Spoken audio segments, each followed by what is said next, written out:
Hello buddies, welcome to toppers TNPSC. April 1 நமக்கு TNPSC group 1 notification விட்டுட்டாங்க. இந்த TNPSC group 1 notification வந்து June 15ஆம் தேதி வந்து இந்த குரூப் 1 எக்ஸாம் நடக்கிறதா சொல்லியிருக்காங்க.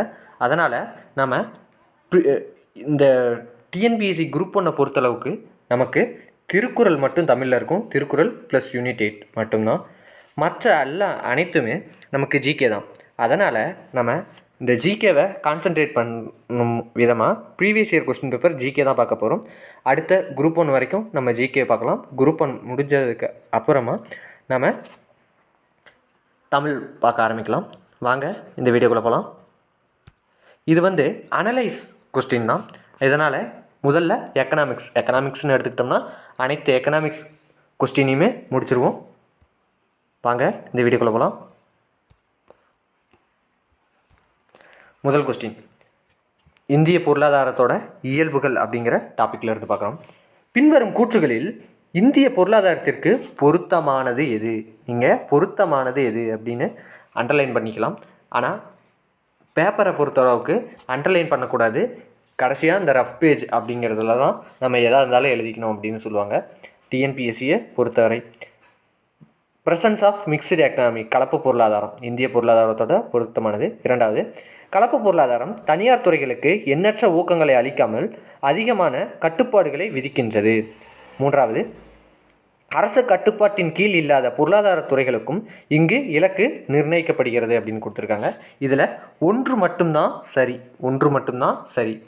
நம்ம இது 2 சரின்னு நினைப்போம். ஞாபகம் வச்சுங்க, 2 சரின்னு நினைப்போம். ஏன்னா கலப்பு பொருளாதாரம் தனியார் துறைகளுக்கு எண்ணற்ற ஊக்கங்களை அளிக்காமல் அதிக கட்டுப்பாடுகளை விதிக்கிறது. இந்த அதிக கட்டுப்பாடுகளை விதிக்கிறது அப்படிங்கிறது சரி, அது வேணால் சரிதான். ஆனால் இங்கே அளிக்காமல் அப்படின்னு கொடுத்துருக்காங்கல்ல, இது தப்பு.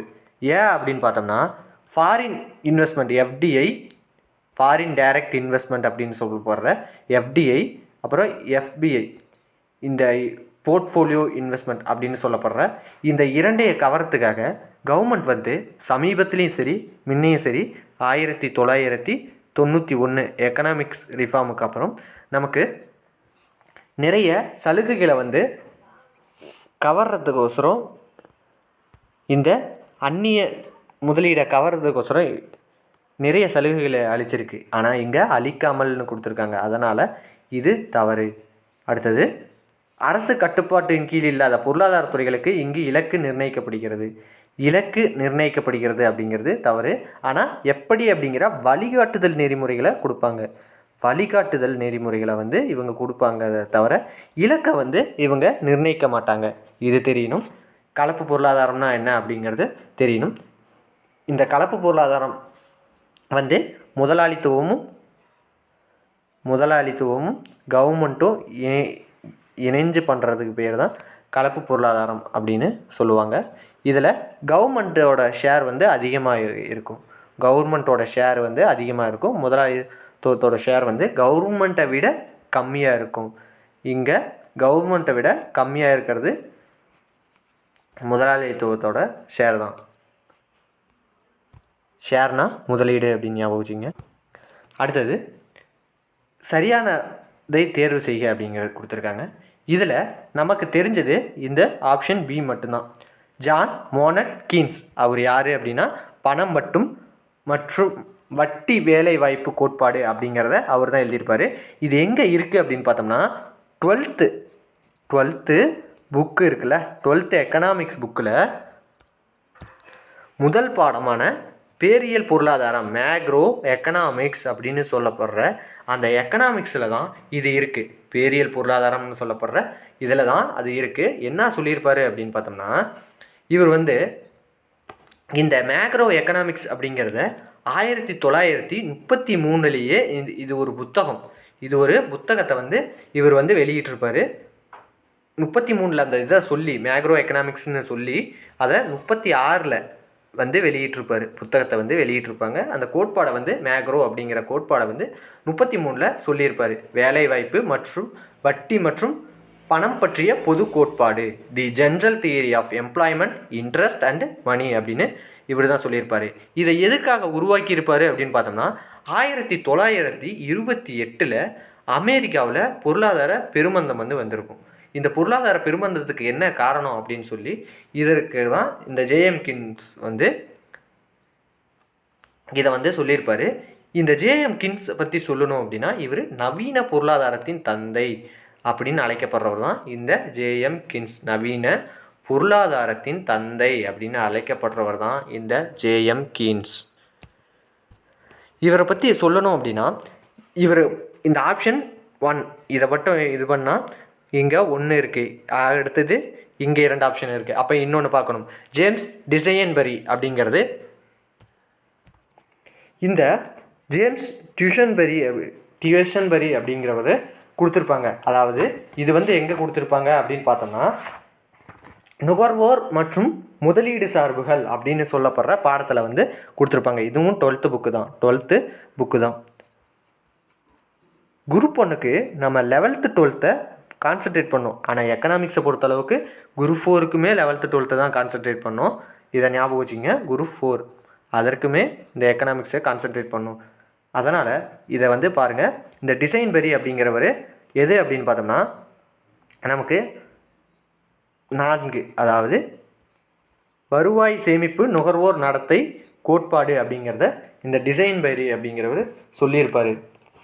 நீங்கள் இந்த புத்தகத்தில் எந்தெந்த பாடத்துக்கு யாரோட பேர் கொடுத்துருக்காங்க அப்படின்னு பார்த்துருந்தீங்கன்னா கூட ஃபோட்டோ போட்டிருக்கோம். கன்ஃபார்ம் இவரோட ஃபோட்டோ வந்து போட்டிருக்கோம். நீங்கள் புத்தகத்தை படிங்க. கோச்சிங் சென்டரோட மெட்டீரியல் இல்லாமல் நீங்கள் புத்தகத்தை மட்டும் படிங்க.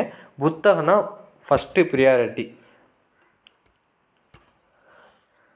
இதை பிக் பண்ணாவே நமக்கு ஆப்ஷன் பி வந்துடும். புத்தகத்தில் மட்டும் பாருங்கள், மற்ற எதையுமே பார்க்க வேணாம். அடுத்து போகலாம். அடுத்தது எந்த தொழில் கொள்கையானது இந்தியாவில் எம்ஆர்டிபி 1969 சட்டத்தை ஒழித்தது அப்படின்னு கொடுத்துருக்காங்க. 1969 சட்டத்தை ஒழித்தது அப்படின்ட்டு. இது எங்கே இருக்கும் அப்படின்னு பார்த்தோம்னா நமக்கு இந்தியாவின் மேம்பாட்டு அனுபவங்கள் அப்படின்ட்டு 11th புக்கில் இருக்கும். 11th புக்கில் இந்த தொழில்துறை சீர்திருத்தங்கள் அப்படின்னு சொல்லிட்டு இதை எப்போ கொண்டு வந்திருப்பாங்க அப்படின்னா 1991 ஜூலை 24 அப்படின்னு அந்த இடத்துல கொண்டு வந்திருப்பாங்க. அதனால் ஆப்ஷன் ஏ 1991 தொழில் கொள்கை எப்போ தான் கொண்டு வந்திருப்பாங்க. நிறைய சீர்திருத்தம் பண்ணியிருப்பாங்க. எல்பிஜி சீர்திருத்தம் அப்படின்னு சொல்லுவாங்க. லிபரலைசேஷன், ப்ரைவேட்டைசேஷன், குளோபலைசேஷன் அப்படின்னு சொல்லிட்டு 3 இதையும் கொண்டு வந்திருப்பாங்க. அதாவது தாராளமயமாக்கல், தனியார் மயமாக்கல், இன்னொன்று வந்து உலகமயமாக்கல் அப்படின்னு சொல்லிட்டு சொல்லியிருப்பாங்க. இதுதான் அங்கே கொடுத்துருப்பாங்க தொழில்துறை சீர்திருத்தங்கள். இது வந்து 1991 ஜூலை 24 இந்த தொழில்துறை சீர்திருத்தத்தை வந்து செஞ்சுருப்பாங்க. எம்ஆர்டிபி சட்டம் அப்படின்னு சொல்லிட்டு இதை வந்து சொல்லியிருப்பாங்க. இது ரொம்ப இம்பார்ட்டண்ட். இது எம்ஆர்டிபி சட்டம் அப்படின்னா என்னன்னு பார்த்தோம்னா எம்ஆர்டிபி சட்டம் அப்படின்னா என்னன்னு பார்த்தோம்னா முற்றுரிமை வாணிப கட்டுப்பாட்டு சட்டம் அப்படின்னு சொல்லுவாங்க. முற்றுரிமை வாணிப கட்டுப்பாட்டு சட்டம். அதை என்னன்னு சொல்லுவாங்க, இங்கிலீஷில் என்ன சொல்லுவாங்க அப்படின்னு பார்த்தோம்னா monopoly and restrictive trade practices. Monopoly and restrictive trade practices அப்படிங்கிறது இதற்கான விரிவாக்கம். Monopoly and restricted trade practice அப்படிங்கிறது இதோட விரிவாக்கம். இதை வந்து ஒழிச்சிருப்பாங்க எப்போ அப்படின்னா 1997. இதன்படி 2010 காம்படிட்டிவ் கமிஷன் அப்படின்னு சொல்லிட்டு போட்டிக்குழு ஒன்று வந்து ஏற்படுத்தியிருப்பாங்க. காம்படிஷன் கமிஷன் அப்படின்னு சொல்லிட்டு ஒரு போட்டிக்குழுவை ஏற்படுத்தியிருப்பாங்க. இந்த கமிட்டி என்ன பண்ணும் அப்படின்னா இந்த நடைமுறையை வந்து கண்காணிக்கும். இந்த பொருளாதார நடைமுறையை கண்காணிக்கும். இக்கொள்கை வந்து தனியார் துறையில் போட்டியை ஏற்படுத்தவும் குறித்த எண்ணிக்கையிலான வெளிநாட்டு நிறுவனங்களை ஈர்க்கவும் வந்து இது வந்து உதவும். குறித்த எண்ணிக்கையிலான வெளிநாட்டு நிறுவனங்களை ஈர்க்கவும் இது உதவுது. அடுத்த கொஸ்டின், பொருளாதாரத்தில் சுயசார்பு என்ற சொல் வந்து டேஸை குறிக்கிறது. அது தன்னிறைவை குறிக்கிறதா, செல்ஃப் சஃபிஷியண்டா, சுய தேவையா, அது சுய ஆதரவா, சமூக பொருளாதார திறனை வந்து குறிக்குதா?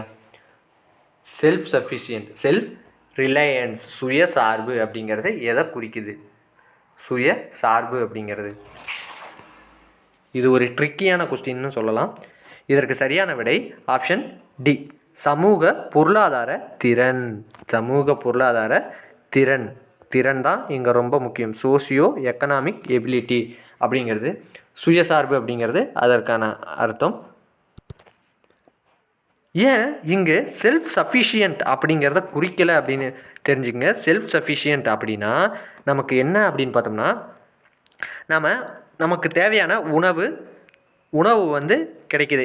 யாரையும் அந்நிய நாட்டை சார்ந்து இருக்காமல் இருக்கிறது.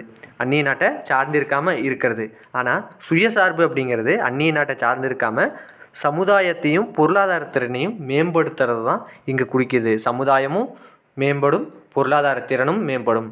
இல்லைன்னா என்ன நடக்கும்? தன்னிறைவு மட்டும் அடைஞ்சால் போதுமா? தன்னிறைவு அடைஞ்சாலும் என்ன தேவை? ஸ்கில் தேவை. ஸ்கில்லு இருந்தால் தான் நம்ம இங்கே கம்பெனி வந்து இந்தியாவிலேயே உருவாக்க முடியும். அந்நிய நேரடி முதலீடு, ஃபாரின் டைரக்ட் இன்வெஸ்ட்மெண்ட்டையும் ஃபாரின் போர்ட்ஃபோலியோ இன்வெஸ்ட்மெண்ட்டையும் ஈர்க்கிறதுக்கும் இது வந்து உதவும், இந்த ஸ்கில் டெவலப்மெண்ட் அப்படிங்கிறது. இதற்காக தான் இப்போ வந்து ஸ்கில் டெவலப்மெண்ட்டில் இருந்து சென்ட்ரல் கவர்மெண்ட், மத்திய அரசு வந்து நிறைய ஸ்கில் டெவலப்மெண்ட் ப்ரோக்ராம்னு நடத்திட்டுருக்கு. அடுத்தது போகலாம். அடுத்தது, இந்திய அரசு முதல் தொழிற்கொள்கையை அறிவித்த ஆண்டு. இந்திய அரசு முதல் தொழிற்கொள்கையை அறிவித்த ஆண்டு 1948 மார்ச் 6, 1948 ஏப்ரல் 6, 16 மார்ச் 1948, 16 ஏப்ரல் 1948.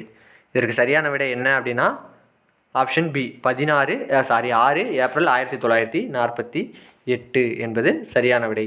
இது ஃபேக்ட் பேஸ்டு கொஸ்டின். இதை நீங்கள் மனப்பாடம் பண்ணி தான் ஆகணும். இது புக்லேயும் இருக்குது. ஆனால் இந்த ஏப்ரல் 6 அப்படிங்கிறது இருக்குது, இதுவும் சேர்த்து தான் இருக்குது. இதை பார்த்துக்குங்க. அடுத்தது, பொருளாதார வளர்ச்சி நீடித்து நிலையானதாக இருக்க வேண்டுமானால் எதை நாம் தொடர்ந்து காத்து பேண வேண்டும் அப்படின்னு சொல்லி கொடுத்துருக்காங்க. 1 ஆற்றலா, 2 விவசாயமா, 3 வேலை வாய்ப்பா, சுற்றுச்சூழலா, 4 சுற்றுச்சூழலா. இந்த 4ஐயும் பார்க்கணும்.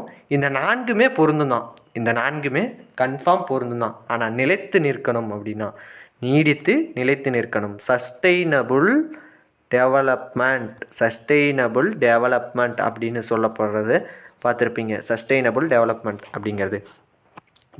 இதில் எது பொருந்தும் அப்படின்னா சுற்றுச்சூழல் அப்படிங்கிறது தான் கரெக்டாக பொருந்தும். சுற்றுச்சூழல் இருந்தால் தான் நம்ம அதிலிருந்து விவசாயமும் பண்ண முடியும், வேலை வாய்ப்பும் கிடைக்கும், அதிலிருந்து தான் ஆற்றலையும் உருவாக்க முடியும். அதனால் இதில் சூஸ் த பெஸ்ட் ஆன்சர், அதுதான் இதோட aim. Choose the best answer அப்படிங்கிறது தான் இதோட எய்மு. அதனால் இதை பார்த்துக்குங்க. குரூப் 1 பொறுத்தளவுக்கு நீங்கள் மைன்யூட்டாக படிக்கணும். ஒவ்வொரு புக் எடுத்தால் அந்த புக்கோட அர்த்தம் தெரியணும். அந்த புக்கில் நீங்கள் வெளிநாட்டு முதலீடு அப்படிங்கிறதெல்லாம் தேவையில்ல. ஒவ்வொரு வார்த்தையும் அதில் ரொம்ப இம்பார்ட்டண்ட். அதனால் அது அர்த்தத்தோடு சேர்ந்து படிங்க. அண்டர்ஸ்டாண்டை வந்து ரொம்ப முக்கியம். அடுத்த கொஸ்டின், 1956ஆம் ஆண்டு தொழிற்கொள்கை தீர்மானம் எந்த இலக்கை அடைவதற்காக மேம்படுத்தப்பட்டது? 1956ஆம் ஆண்டு தொழிற்கொள்கை தீர்மானம் எந்த இலக்கை ஏற்படுத்துவதற்காக மேம்படுத்தப்பட்டது அப்படின்னு பார்த்தோம்னா, இதற்கு சரியான விடை ஆப்ஷன் பி, சமத்துவம். இந்த மாரி கொஸ்டின் தான் பியூர்லி அண்டர்ஸ்டாண்டிங் கொஸ்டின் தான் இந்த கொஸ்டின். ஏன்னு பார்த்தோம்னா, நம்ம 1956 பிசி மகல்நோபிஸ் அப்படின்னு போட்டுருவோம். மகல்நோபிஸ் என்னத்தை கொண்டு வந்தார்? அவர் வந்து கலப்பு பொருளாதாரத்தை தான் மேம்படுத்தினார். அதாவது கனரக தொழில்துறைக்கு தான் முக்கியத்துவம் கொடுத்தாரு அப்படின்னு சொல்லுவோம். இந்த கனரக தொழில்துறைக்கு முக்கியத்துவம் கொடுத்தாரு அப்படின்னு நம்ம சொல்கிறதுனால இங்கே என்ன வரும்? மேற்கூறிய அனைத்தும் போடுறதுக்கு வாய்ப்பு இருக்குது. ஏன் அப்படின்னு பார்த்தோம்னா, கனரக தொழில்கள் வேணும் அப்படின்னு பார்த்தோம்னா முதலாளித்துவம் இருக்கணும். ஆனால் 1991 தான் முதலாளித்துவமே கொண்டு வராங்க. அதாவது எல்பிஜி ரிஃபார்ம் அப்படிங்கிறதே கொண்டு வராங்க. அதனால் இது வராது அப்படின்னு எலிமினேட் பண்ணிடலாம். இந்த கலப்பு பொருளாதாரத்தை தான் நம்ம யோசிப்போம் கன்ஃபார்ம் அதை தான் யோசிப்போம். சமத்துவம் அப்படிங்கிறது சோசியலிசத்தை நம்ம யோசிக்க மாட்டோம். இங்கே தான் அந்த கொள்கையில் 1956 கொள்கையில் 3வது பாயிண்ட் வந்து கொடுத்துருப்பாங்க. 3வது பாயிண்ட் வந்து கொடுத்துருப்பாங்க. என்ன கொடுத்துருப்பாங்க? வளர்ச்சியினால் வட்டார வேற்றுமைகளை குறைக்க இந்த தொழில் கொள்கை வலியுறுத்தியது அப்படின்னு சொல்லியிருப்பாங்க. வளர்ச்சியினால் வட்டார கொள்கையை குறைக்க இந்த தொழில் கொள்கை வலியுறுத்தியது அப்படின்னு சொல்லி அங்கே கொடுத்துருப்பாங்க. அதற்கு என்ன அர்த்தம்? சமத்துவம். வட்டார வேற்றுமையை குறைக்க, வேற்றுமையை குறைக்க அப்படின்னு என்ன? இன்ஈக்குவாலிட்டி அப்படின்னு அர்த்தம். இன்ஈக்குவாலிட்டி, ரெடியூஸ் இன்ஈக்குவாலிட்டி அப்படிங்கிறதுக்கு சமத்துவம் அப்படிங்கிறது தான் விடையாக வரும். இங்கே கலப்பு பொருளாதாரம் அப்படிங்கிறது நினச்சிருப்பீங்க, புக்கில் இருந்தும் படிச்சிருப்பீங்க, ஆனாலும் தெரியாது. இந்த கலப்பு பொருளாதாரம் அப்படிங்கிறது 1948 தொழில் கொள்கை. 1948 தொழில் கொள்கை தான் இந்த கலப்பு பொருளாதாரம். இதை ஞாபகம் வச்சுங்க, இது போதுமானது. அடுத்த question, choose the right matches among the type. Father of capitalism Albert Marshall, father of socialism Karl Marx, author of welfare அதாவது நல இலக்கணத்தின் ஆசிரியர் அப்படிங்கிறது ஆடம் ஸ்மித்து, பற்றாக்குறை இலக்கணத்தின் ஆசிரியர் லயனல் ராபின்ஸ் அப்படின்னு சொல்லி இங்கே கொடுத்துருக்காங்க. ஆத்தர் ஆஃப் ஸ்கேர்சிட்டி இது லயனல் ராபின்ஸ் அப்படின்னு சொல்லி கொடுத்துருக்காங்க. இதற்கு என்ன விடை வரும்? இதில் எலிமினேஷன் டெக்னிக்கை யூஸ் பண்ணோம் அப்படின்னா 2 கம்யூனிசத்தின் தந்தை கார்ல் மார்க்ஸ் அப்படிங்கிறது கரெக்டு. சமத்துவம் அதுனா சோசியலிசம் அப்படின்னு சொல்லுவோம். இந்த சமத்துவத்தோட முக்கிய எய்ம் என்ன அப்படின்னு பார்த்தோம்னா பப்ளிக் வெல்ஃபேர் அப்படிங்கிறது தான். பப்ளிக் வெல்ஃபேர் அப்படிங்கிறது தான் இதோட முக்கிய நோக்கமே. அந்த முக்கிய நோக்கத்துக்கோசரம் தான் இவர் சமத்துவத்தின் தந்தை அப்படின்னு சொல்லப்படுறாரு.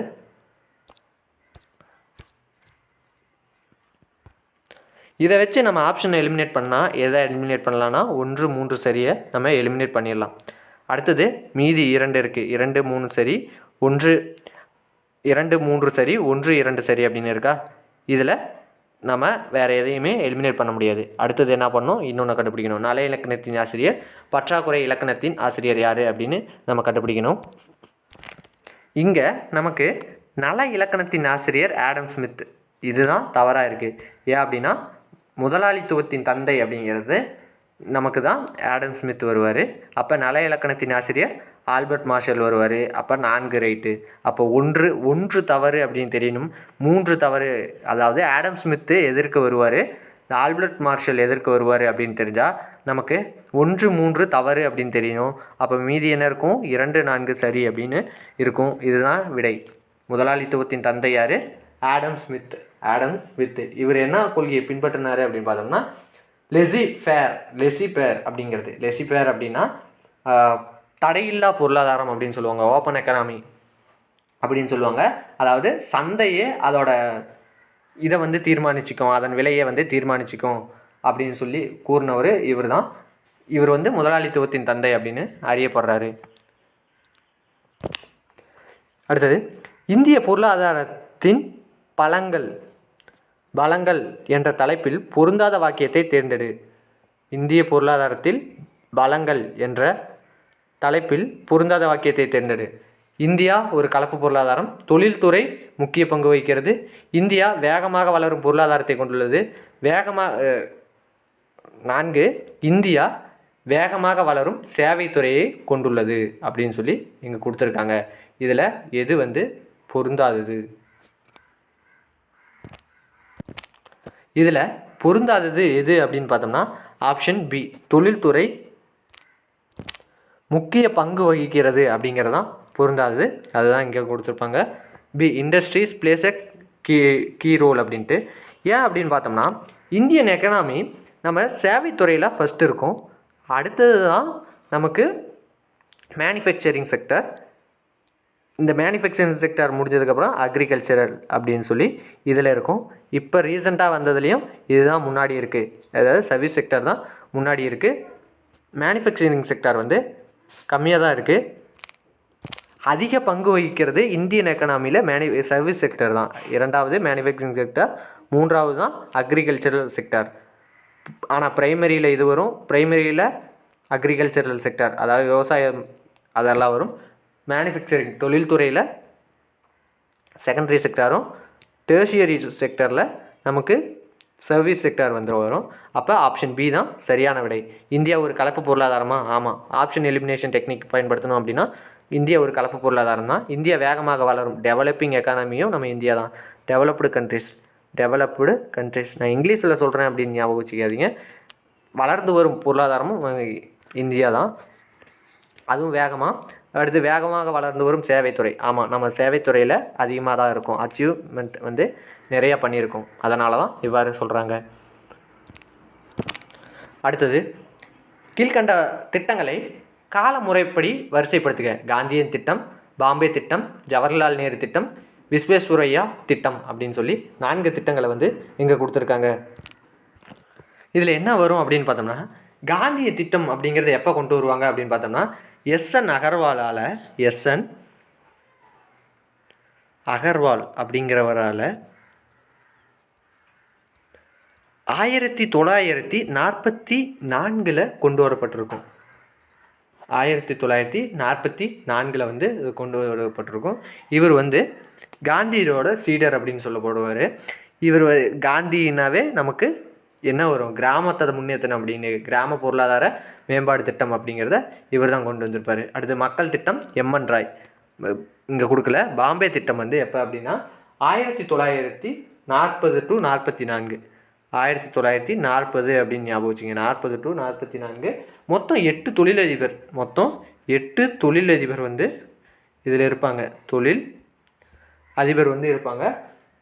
அவங்களால் கொண்டு வரப்பட்டது தான் இந்த திட்டம். இது வந்து ஒரு 15 ஆண்டு கால திட்டம் அப்படின்னு சொல்லுவாங்க. 15 ஆண்டு திட்டம். ஆனால் இது ஒரு தோல்வியில் தான் முடிஞ்சிருக்கு, அதையும் ஞாபகம் வச்சுங்க. இது தோல்வியில் வந்து முடிஞ்சிருக்கு. ஜவஹர்லால் நேரு திட்டம் என்ன அப்படின்னு பார்த்தோம்னா 1938 ஹரிபுரா காங்கிரஸ் அப்படிங்கிற மாநாட்டில் நேதாஜி வந்து இந்திய தேசிய காங்கிரஸோட தலைவராக தேர்ந்தெடுக்கப்பட்டிருப்பார். அது உங்கள் எல்லாத்துக்குமே தெரியும் தானே. அந்த தலைவராக தேர்ந்தெடுக்கப்பட்டிருப்பார். அப்போ வந்து 15 உறுப்பினர்கள் கொண்ட திட்டமிடுதல் கான்செப்ட், அந்த திட்டமிடுதல் அப்படிங்கிற கான்செப்டை வந்து நேதாஜி வந்து கூறுறாரு திட்டமிடுதல் அப்படிங்கிறத பற்றி. அதன்படி 15 உறுப்பினர், எத்தனை உறுப்பினர்? இந்த 5 உறுப்பினர்களை கொண்டு ஜவஹர்லால் நேரு அமைக்கிற இந்த இதுதான் 1938 இதில் இதை அமைக்கிறாங்க. விஸ்வேஸ்வரய்யா அப்படிங்கிறவர் யார் அப்படின்னா இவர் மைசூரில் இருக்கிறவர். இவரோட திட்டம் என்ன அப்படின்னு பார்த்தோம்னா, விஸ்வேஸ்வரய்யா அவர் வந்து 1934 அறிவிச்சிருப்பார். ஒரு புத்தகம் எழுதியிருப்பார், the plan of Indian economy அப்படிங்கிற ஒரு புக்கை வந்து எழுதினவர் இந்த விஸ்வேஸ்வரய்யா தான். மைசூரோட திவானாக இருந்திருப்பார். திவான்னா கணக்கு வழக்க பார்க்குறவங்க இருப்பாங்கள்ல, அது திவானாக இருந்திருப்பார். இவர் வந்து அந்த முன்மொழிஞ்ச திட்டம் வந்து 10 ஆண்டுகளுக்கான திட்டம். ஆனால் நம்ம இந்தியா சுதந்திரம் அடைஞ்சு கொண்டு வந்த திட்டம் 5 ஆண்டுகளுக்கான திட்டம். இந்த பாம்பே பிளான் அப்படிங்கிறத எப்போ கொண்டு வந்திருப்பாங்க அப்படின்னா இது 15 ஆண்டுகளுக்கான திட்டம். இதை ஞாபகம் வச்சுங்க. இதை கூறும் வச்சு கொஸ்டின் கேட்கலாம். அப்போ இதற்கு சரியான விடை என்ன பொருத்தணும் அப்படின்னா இதற்கு சரியான விடை ஆப்ஷன் பி. 4 1 2 3 4. விஸ்வேஸ்வரய்யா திட்டம் எப்போ? 1934 சொல்லியிருக்கிறேன்னா. அடுத்து அந்த புக்கு எழுதினார்ல, அந்த புக்கு இது ஜவஹர்லால் நேரு திட்டம் 38, பாம்பே திட்டம் 1940 to 44. ஆனால் 1940 ஞாபகம் வச்சிங்க, ஆரம்பித்த வருடம் அப்போ தானே. காந்திய திட்டம் 1944. இது தெரிந்தால் போதுமானது. இன்னும் 2 திட்டம் இருக்குது. ஒன்று எம்என் ராயால் கொண்டு வரப்பட்ட மக்கள் திட்டம். எம்என் ராயால் கொண்டு வரப்பட்ட மக்கள் திட்டம் என்ன அப்படின்னா இவர் ஒரு கம்யூனிஸ்ட் அப்படின்னு சொல்லுவாங்கள்ல. ஆமாம், இந்தியாவிலேயே கம்யூனிசம் தோன்ற காரணமான இருந்தவர் இவர் தான். தனியார் துறை அனைத்தையுமே நம்ம பொதுத்துறையாக மாற்றணும் அப்படின்னு யோசிக்கிறதுக்கு பேர் தான் கம்யூனிசம் அப்படின்னா என்ன? மக்கள் கையில் மக்களுக்காக தான் அப்படின்னு சொல்லிட்டு அனைத்து கட்டுப்பாடுகளும் அரசுக்கிட்ட தான் இருந்து வரணும் அப்படின்னு சொல்லி சொல்லியிருக்காரு. அடுத்தது தொழிலாளர் முக்கியத்துவத்திற்காக போராடியிருக்காரு. அதில் என்னென்னு பார்த்தோம்னா 8 மணி நேர வேலை, அது கூலி அப்படிங்கிறத வலியுறுத்தியிருக்காரு. வேளாண் உற்பத்தியை வந்து இயந்திரமாக்குவது குறித்தும் இவர் வந்து பேசியிருக்காரு. அடுத்தது இது வந்து எப்போ 1945 எம்என் ராய். அடுத்தது இன்னொன்று இருக்குது ஒன்று, அது என்னென்னா சர்வோதயா திட்டம். அது ஜெயப்பிரகாஷ் நாராயணன் அப்படிங்கிறவரனால கொண்டு வரப்பட்டது தான் இந்த திட்டம். இந்த திட்டம் வந்து என்ன அப்படின்னு பார்த்தோம்னா ஆச்சாரிய வினோபா கருத்துக்களால் ஈர்க்கப்பட்டவர் தான் இந்த ஜெயப்பிரகாஷ் நாராயணன். இவர் வந்து காந்தி கருத்தை அடிப்படையாக கொண்டு காந்தி ஆச்சாரிய வினோபா கருத்து ஆகிய இரண்டையும் அடிப்படையாக கொண்டு இந்த ஜெயப்பிரகாஷ் நாராயணனால் கொண்டு வரப்பட்ட திட்டம் தான் இந்த சர்வோதயா திட்டம். இதோட நோக்கம் என்ன அப்படின்னு பார்த்தோம்னா சிறு கிராம தொழில்களை வந்து ஊக்குவிக்கிறது, குடிசை தொழில்களையும் ஊக்குவிக்கிறது, அந்நிய நேரடி முதலீடுகளை எதிர்த்தல். ஞாபகம் வச்சுக்கோங்க, எதிர்த்தல். அந்நிய நேரடி முதலீடுகளை எதிர்த்தல், நில சீர்திருத்தம் அந்த பூமிதான இயக்கம் இருக்குல்ல அது.